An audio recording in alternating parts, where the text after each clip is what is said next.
आला थंडीचा महिना झटपट शेकोटी पेटवा, मला लागलाय खोकला मला लागलाय खोकला, मधाचं बोट कुणी चाटवा, अहो मला लागलाय खोकला, मधाचं बोट कुणी चाटवा। आपल्याला हे गाणं लक्षात आलं असेल। अर्थात अभिनय सम्राट दादा कोंडके यांनी अभिनय केलेलं त्यांच्यावरती चित्रित असलेले गीत आहे, परंतु त्यांनी त्याच्यामधून आपल्या आयुर्वेदाचं सुद्धा महत्त्व स्पष्ट केलेलं आहे। त्याचबरोबर त्यांनी हिवाळा, गारठा, शेकोटी आणि मध हा आपल्या शरीरासाठी खूप महत्त्वाचा आहे आणि म्हणूनच त्यांनी मधाचं सुद्धा यामध्ये स्पष्टीकरण दिलेलं आहे। आज मी आपल्याला माझ्या व्हिडिओमधून आजीबाईचा बटवा नेमका काय आहे यावर एक वाचनात आलेली सुंदर कविता आहे, ती आज आपल्यासमोर सादर या ठिकाणी करते। ऐकूयात आजीबाईचा बटवा ही कविता। खोकून खोकून कोरडा झाला जर का घसा, मधामधून चाटा हळद ज्येष्ठ मध आणि अडुळसा,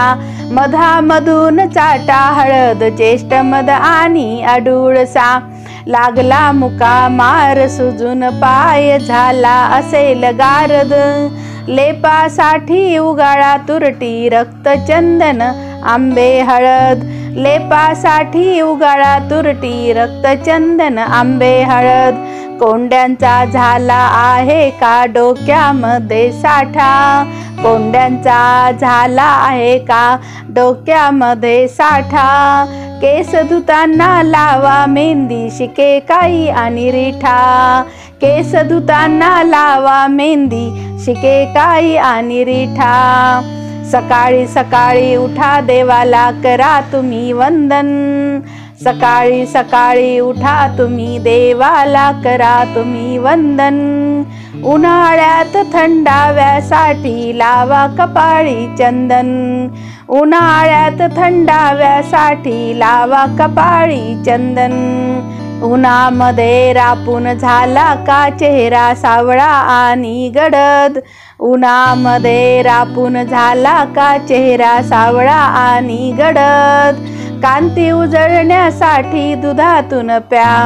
कांती उजळण्यासाठी तुम्ही दुधातून प्या थोडी हळद, कांती उजळण्यासाठी दुधातून प्या थोडीशी हळद,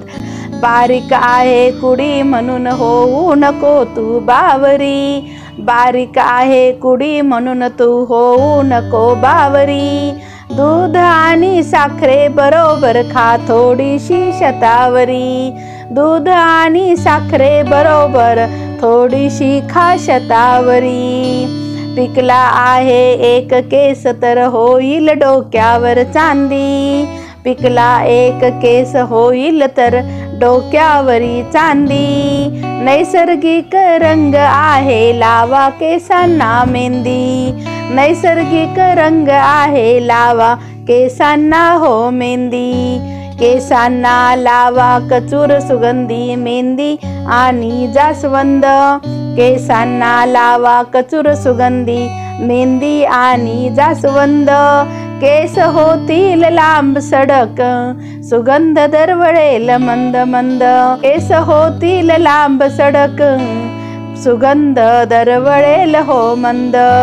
गाणं म्हणण्यासाठी तुम्ही झालात का अधीर, गाणं म्हणण्यासाठी तुम्ही झालात का अधीर, गोड मधुर आवाजासाठी खा ज्येष्ठ मध अनशंगीर, गोड मधुर आवाजासाठी खा ज्येष्ठ मध अनशंगीर, गोड मधुर आवाजासाठी खा ज्येष्ठ मध अनशंगीर,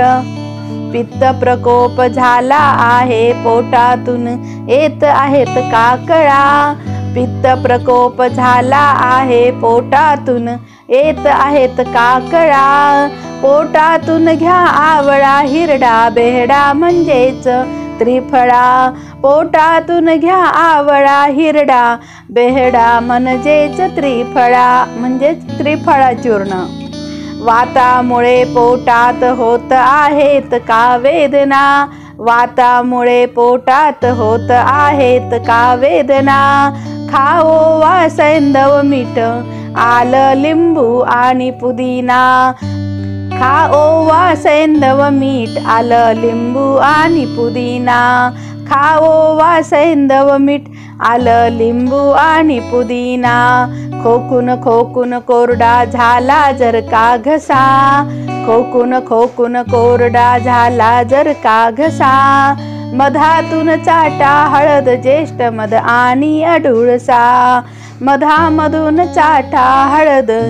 ज्येष्ठ मध आणि अडुळसा. काय मंडळी, मग आजीबाईच्या बटव्याचा आपल्या दैनंदिन छोट्या छोट्या आजारावरती उपयोग करणार ना. यामुळे अनावश्यक असणारा औषधांचा खर्च